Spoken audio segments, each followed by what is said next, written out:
Baik, mama tadi kalau menurut pengalaman pribadi bukan dengar dari siapa-siapa, tapi itu menurut pengalaman karena mama sudah punya anak, jadi tahu persis apa yang perlu dimakan dan tidak. Nah kalau boleh, misalkan kalau bertentangan dengan tadi, boleh cari makanan yang bergizi yang lain, karena nanti berpengaruh pada ibu dan juga janin, juga nanti anak bisa lahir tidak sehat, kurang gizi, masuk dalam stunting. Terus yang pernyataan yang ketiga tadi itu yang dibilang ibu hamil tidak boleh banyak aktivitas untuk menghindari keguguran. Kalau menurut Mama Emi tadi bilang iya betul.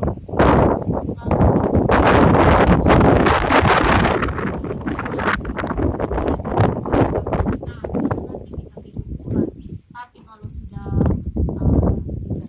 injak 5 bulan 6 bulan bisa untuk bergerak karena nanti untuk mempermudah proses kelahiran itu supaya jangan tidak terlalu setengah mati, karena kalau masih dulu itu kita belum kenal yang namanya medis begitu, jadi harus capek juga orang tua dulu bilang begitu. Tapi menurut pengalamannya mama juga kan seperti itu, harus ringan.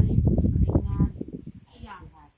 Terus selain yang dari 3 tadi, pernyataan yang 3 ini, kira-kira karena mama kan sudah berpengalaman begitu, sudah melahirkan anak, sudah hamil dan sudah melahirkan anak begitu. Nah, kira-kira mitos apa misalkan yang memang mama buat tapi itu belum tentu benar menurut medis dan menurut orang lain begitu. Kira-kira ibu hamil ini tidak boleh bikin apa lagi selama hamil begitu.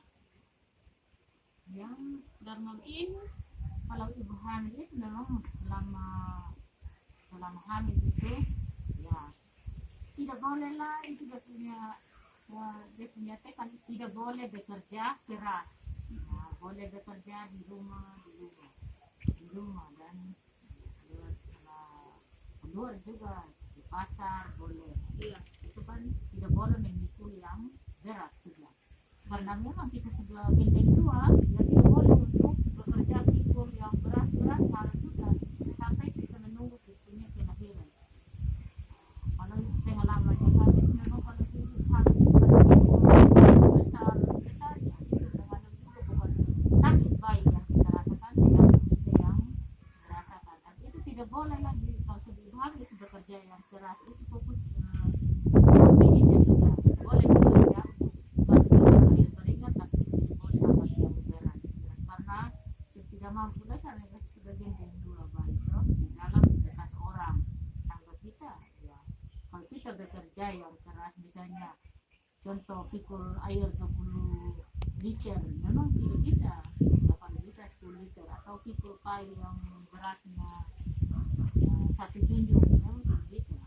Boleh bekerja tapi jangan terlalu ambil yang misalnya berat dan itu angkat air jerigen buat di kepala ya, capek juga, jangan jalan kosong saja mendaki capek. Jadi kita kan sudah besar terus toh? Iya itu. Kalau Dharma ini tidak boleh berat-berat, angkat yang berat-berat karena ini bisa nanti ibu hamil kecapean dan juga ini anak nanti lahir tidak normal bisa juga banyak saja di dalam, karena memang kandung anak ini merasa utuh semua, tidak macam saya ini yang berbicara ya utuh satu anak, tidak ada yang cacat, tidak ada yang pincang. Nah, mungkin kelemahan itu kalau lahir anak itu seorang bayi tidak normal, tidak cacat, atau kalau menurut medis tidak lengkapnya bayi dorong bilang itu mereka kekurangan gizi kalau medis sekarang. Tapi dulu ya seperti tadi yang kita cerita dari awal ya, karena berhubungan ya itu menandung catat, karena itu dulu macam lahirnya kandang mama sekarang tidak perlu medis. Tapi sekarang kalau medis bilang Ya kekurangan cacatnya itu baik sebayi yang cacat itu karena memang kurang makan gizi, lebih sayur.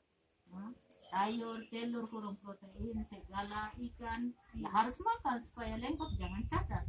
Itu kan perbandingannya sekarang yang kita cerita. Kalau dulu yang kita alami itu bukan bukan itu lagi yang orang tua omong. Tapi masa dulu itu ya memang seperti itu, kurang kalau kita hamil jangan ini ya. Itu adanya dulu. Tapi sekarang yang perlu ditekankan harus makan yang gizi juga. Kalau dan ini bagus sekali mama kalau tidak boleh amat berat-berat, terus harus makan makanan yang bergizi. Terus kalau dalam Mampolina kira-kira mitos untuk ibu hamil ini apa begitu yang mama dengar, begitu yang tidak boleh ini ibu hamil lakukan selama masa kehamilan begitu? Kalau kita lihat secara dengan ini juga karena mana juga yang sudah bilang sudah rasa juga seboleh-boleh itu kalau sudah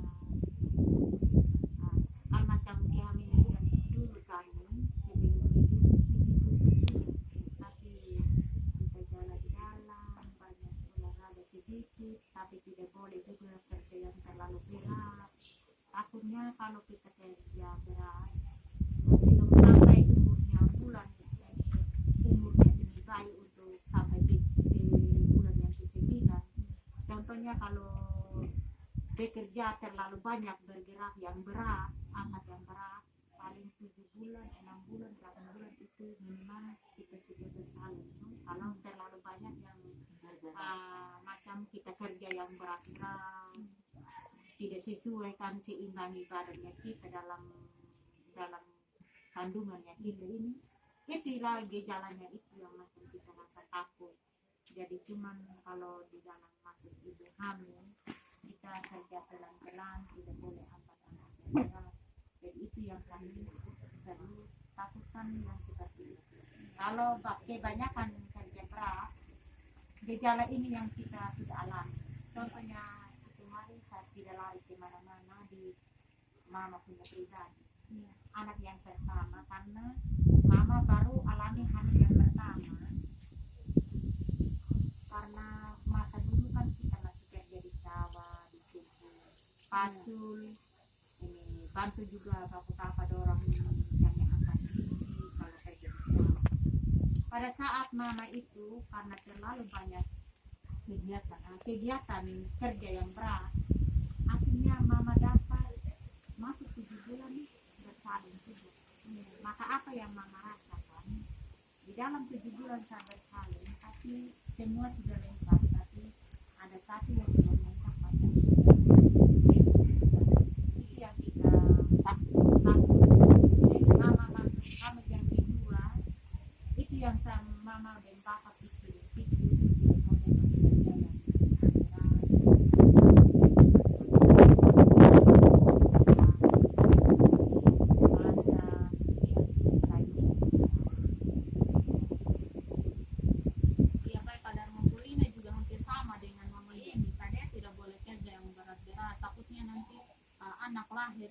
lahir prematur begitu, tidak sampai ke 9 bulan anak sudah lahir begitu, terus nanti bisa mengalami cacat dan stunting juga. Kalau dari mama Olvi bagaimana? Kira-kira mitos yang mama dengar ini sama orang-orang hamil atau pas hamil itu orang-orang larang jangan buat apa begitu? Kalau dari saya pengalaman pribadi, kerja bolehlah tapi tidak terlalu berat. Istirahat butuh, tidur ini berapa menit begitu bangun, takut gitu. Nanti kalau 1 jam kita tidur, darah putih naik di atas kepala bisa membahayakan ibu berserta janin. Jadi tidak boleh beristirahat itu berlebihan dari 1 jam, ya minimal berapa menit begitu boleh. Terus kalau bekerja selama hamil muda itu dari 0 sampai 3 bulan itu tidak boleh bekerja berat, ya angkat kayu, angkat air, tidak boleh. Jadi butuh istirahat. Gitu. Jadi ketika masuk 7 atau 6 bulan, kita harus bergerak juga ya. Tidak boleh juga angkat-angkat yang si berat-beratnya itu. Nah, kalau dari pengalaman saya yang bisa sampaikan, kembali ke itu KPM yang performa. Baik, baik mama, mama pun pernyataan ini sangat bagus sekali gitu. Karena bukan dengar saja, tapi bisa merasakan sendiri gitu, pengalaman pribadi. Tapi ada juga beberapa kita hanya dengar, tapi kita bisa, karena orang sering ini jangan begini, jangan terlalu tidur siang, jangan makan yang ini begitu, karena ada banyak larangan begitu. Nah, mama-mama kalau berdasarkan pengalaman pribadi punya pantangan atau apa, iya baik begitu. Tapi kalau kita hanya dengar-dengar, itu tidak boleh juga. Mama-mama harus bisa memilih informasi mana yang kita bisa dengar dan kita bisa pakai begitu. Karena banyak juga nanti ada orang yang bilang, wih ini perut ini macam terlalu besar atau terlalu kecil begitu. Karena banyak tetangga kadang orang bilang, kenapa dia hamil ini dan perut besar, atau kenapa dia hamil ini dan perut terlalu besar begitu. Nanti ada terlalu banyak pernyataan yang mereka kasih begitu. Tapi seharusnya mama ini harus bisa memilih informasi yang mana yang menurut mama bagus begitu toh. Jangan terlalu mudah percaya begitu. Terus kalau untuk informasi sekitar ibu hamil itu kan mama pergi posyandu. Misalkan ada mama punya anak mantu di rumah yang hamil atau tetangga yang hamil, nanti tolong kasih ingat kalau pergi di posyandu itu ada di buku KIA itu yang merah itu, nanti ada deh informasi di dalam situ, nanti suruh dia baca. Kalau memang mama punya anak mantu atau tetangga dia tidak bisa baca, tolong suruh ini dem anak atau mama bisa baca kasih dia. Kalau untuk informasi ibu hamil itu sudah ada di situ begitu. Tapi sering ke posyandu untuk bisa dengar informasi mama Iya. Terus kalau mama ini untuk informasi yang bagus itu yang bisa kita yang mama bisa lakukan begitu. Kadang ada juga dari kadar posyandu itu mama bisa tanya langsung begitu, atau kalau ada tetangga ada ibu bidan mama bisa tanya, karena di desa itu ada ibu bidan atau mama Ada. dan nanti mama bisa tanya langsung begitu. Terus kalau mama ini misalkan menyampaikan informasi di orang lain itu tentang ibu hamil